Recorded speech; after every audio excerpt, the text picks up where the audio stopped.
Ilan sa mga taga-GMA7 ang nakausap para klaruhin ang isyu tungkol sa pagbabawal di umano ng pagpopromote ng ilang Metro Manila Film Festival movies Kapuso Network.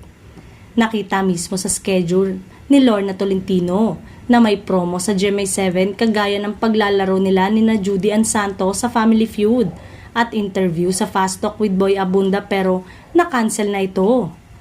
Ayon sa ilang balitang ipinarating, pinapayagan lang daw na mag-promote sa GMA7 kapag na-acquire ang TV rights ng naturang pelikula.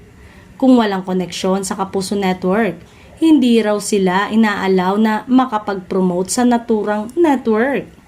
May ilang taga GMA7 ang ipinaliwanag sa agad kung ano raw ang totoong nangyari. Ang sabi nila, nag-a-accommodate naman daw na makapag-promote sa ilang live shows kagaya ng TikTok Lock at Fast Talk with Boy Abunda. Pero ang ilang programa kagaya ng All Out Sundays, next year na raw ang susunod nilang taping dahil nakapag-advance na sila at meron pang linggo na nag-replay sila. Sa Family Feud ay sobrang advance na raw ang tinitape nila ngayon. Pang next year na episode na raw ang tinitape so hindi rin naabot sa pagpopromote ng MMFF.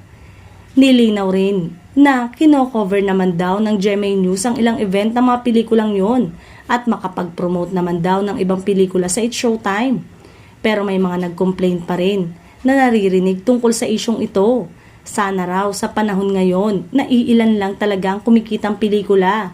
Sana magtulungan na raw ang lahat para maibalik ang sigla nito.